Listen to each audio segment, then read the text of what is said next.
good morning, good afternoon, good evening to each and everyone, especially those at the other side of the world. There is no time and space between us. There is only this present moment, and we are one. Now on diary entry number 1107. Neither graces, nor revelations, nor raptures, nor gifts granted to a soul make it perfect, but rather an intimate union of the soul with God. These gifts are merely ornaments of the soul, but constitute neither its essence nor its perfection. My sanctity and perfection consist in the close union of my will with the will of God. God never violates our free will. It is up to us whether we want to receive God's grace or not. It is up to us whether we will cooperate with it or waste it. Hindi ang mga biyaya o mga paghahayag o mga pagdagit o mga kaloob na ipinagkakaloob sa isang kaluluwa ang nagpapaganap sa isang kaluluwa, kundi ang matalik na pagkakaisa nito sa Diyos. Ang mga kaloob na ito ay mga palamuti lamang ng kaluluwa, ngunit hindi bumubuo ng kakanihan o pagiging perpekto nito. Ang aking kabanalan at pagiging perpekto ay binubuo ng malapit na pagkakaisa ng aking kalooban sa kalooban ng Diyos. Hindi kailanman nilalabag ng Diyos ang ating malayang kalooban. Nasa atin na kung gusto nating tanggapin ang biyaya ng Diyos o hindi. Nasa atin na kung makikipagtulungan tayo dito o sasayangin natin ito.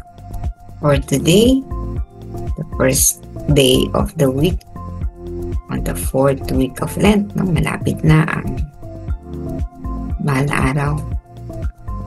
Ganun po tayo kabilis. Parang kailan lang magsisimula ang January, ngayon. Tapos na ang first quarter ng 2025. Meron lamang 3 quarters na natitira. And for today, this morning, Faustina said, hindi yung mga natatanggap na grasya ng kaluluwa ang nagpapabanal dito. Kahit gaano karaming mga regalo ang binibigay sa atin. Halimbawa, you have the gift of hearing, seeing, feeling things, no? Magandang mga gifts yan. You have the gift of healing. Iba yung hearing, no? Iba yung healing. Halimbawa, yung mga gifts yung ganun, hindi naman yun ang magiging batayan ng pagiging banal mo. Because there are souls who were given gifts pero nasasayang lamang. Yung mga biniyayaan ng mga kakayahang mag-isip, mga magagaling. Pero ginagamit ang kanilang galing sa hindi mabuting mga paraan. So, hindi siya magiging banal pag ganun, kahit na siya pa ang pinakamatalinong tao sa mundo. Gifted child, sabi nga, no? Pero hindi yan ang magpapabanal sa kanya. Ano daw magpapabanal sa isang kaluluwa? Ito ay ang close union with God. Yung tayo ay ganap na nakikipag-isa sa Kanya. Because again, as I said yesterday, a soul cannot unite with God kapag ito ay maraming mancha, maraming kasalanan. Kailangan isang kaluluwa ay perpekto, malinis na malinis, walang kasalanan. Paano mangyayari yun? Lagi tayong may kasalanan. Well, we may commit mistakes from time to time, but what is important is that we ask for God's forgiveness. Yung may feeling of remorse naman tayo pag tayo nagkamali at inadmit natin na tayo nagkamali at humingi tayo ng patawad sa Diyos. Sa pamamagitan noon, magkakaroon tayo ng quote-unquote temporal punishment. Magpasalamat tayo pag meron tayong nararanasang temporal punishment as a result of our sins. Kasi kung wala yon, hindi tayo magiging ganap, hindi tayo magiging banal, hindi tayo magiging malinis, hindi tayo magiging karapat-dapat sa pagmamahal ng Diyos. Kung kaya, kapag tayo ay nakapaglinis ng ating mga pagkakamali, nagkaroon tayo ng pagbabayad puri, lumilinis ang ating kaluluwa. And in that way, nagkakaroon tayo ng pagkakataon na makipagkaisa sa Diyos. Kasi nga, spotless na tayo. Kahit pa maulit ang ating kasalanan, pero dahil naman tayo nagkakasala nga, no? Pero dahil tayo ay nangungumpisal, humihingi ng patawad sa Diyos at nagwawasto, yun yung nagpapalinis sa atin. And thus, it makes us possible or capable of uniting with God. Now, ang sabi din dito, may sanctity and perfection has to be in accordance with the will of God. Yung kanyang kalooban, in particular, no, yung kalooban ni Faustina, hindi nangingibabaw yung kalooban niya. Hindi nangingibabaw nung kung anong gusto ni Faustina. Halimbawa, kung ang may sakit siya, no, hindi niya sasabihin na pagalingin mo ko kung hindi naman yun ang kalooban ng Diyos. And so, magpapailalim siya sa kung ano ang nais ng Diyos. Kahit yung mortification ni Faustina, sinabihan siya, hindi yan ang mahalaga. Ang mahalaga sa akin ay ang iyong pagmamahal. Ang mahalaga sa akin ay obedience. No? Yung sumusunod ka sa akin, sabi na ng Panginoon. Pag sinabi ko, musunod ka, obedient, ibig sabihin, nagpapailalim ka sa kalooban ng Diyos. Ang kalooban naman po daw natin, ulit lamang din ni Faustina, no? Ay depende pa rin sa ating free will kasi nga yan yung bukod tanging regalo sa atin ng Diyos na walang ibang nilalang. Yung mga hayop, walang free will yan. Yung mga halaman, walang free will. Wala silang free will, tayo lamang ang meron. Kumbaga, hindi tayo pinahihimasukan ng Diyos. Bagamat ang gusto ng Diyos para sa atin ay ang makabubuti para sa atin. Gusto ng Diyos halimbawa ay lahakin natin ang landas na ganito, no, na mahirap para sa atin.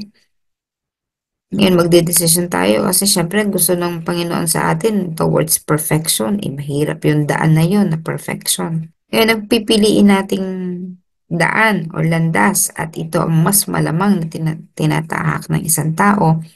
Ang pipiliin niya ay ang landas ng comfort. Landas na magiging magaan ba sa kanya mga bagay-bagay, comfortable. No? Kung doon ang pipiliin nating daan, di tayo pipigilan. Hala, sige, sasabihin ng Diyos, hala, sige, diyan ka magpunta, diyan ka magtungo. Pero hindi naman sinasabing tingnan lang natin kung anong mangyayari sa'yo. Hindi niya sinasabi yun. Hinahayaan niya tayo, taakin natin yung mga maling daan. Alam niyo kung bakit? Yung mga maling daan na yan, sa bandang huli, ituturo lang sa atin din kung saan ang tamang daan. Kasi makikita mo sa dulo, ay, mali pala itong dinaanan kong ito. Kung kaya babalik ka, itetrace mo yung dinaanan mo, itatrack mo uli yun para makadaan ka sa tamang daan. Kaya walang waste, no? Hindi nasasayang. Dumaan ka man doon sa maling daan. Kamali ka, na-realize mo mali ako, ay, babalik ako sa Panginoon. Parang yung prodigal son kahapon. Ano? Na-realize niya, mali yung dinaanan niya eh. Pero bumalik siya sa kanyang ama. Tinahak niya yung landas pabalik sa kanyang ama. He was forgiven. And that made that prodigal son capable of uniting with the Father, with the will of God. Hindi yung mga gifts natin ang makakapagpabanal sa atin. Kahit ako, no, marami akong alam no? Marami akong kayang gawin. Pero hindi yan ang magpapabanal sa akin. Magpapabanal sa akin ay kung magkakaroon ako ng kakayahan na makipagkaisa sa Diyos. At bibigyan ko ang sarili ko ng kakayahan na maging discerning. Isip kung tama ba ang gagawin at mga desisyon. And in that way, napapractice ko yung aking free will. And in practicing my free will, nalalaman ko kung tama o mali ang aking dinadaanan. Along the path, malalaman natin. At kapag tama tayo, we proceed. At kapag tayo ay mali, we go back to the loop. Papasok tayo muli sa tamang daan. From there, we will experience God again. kung paano niya ipinibigay sa atin ang pagmamahal na yan, mararanasan muli natin when we go back to the Lord. Walang masasayang kahit na magkamali tayo. Ang nagkakaroon lang ng delay sa pag-unlad ng isang kaluluwa. But again, there is no time and space. Everything happens at this very moment. Kung nagkamali ka, magwawasto ka, yun yung present moment. You can imagine actually yourself, what you have done in the past. You can imagine yourself doing the right thing at this very moment.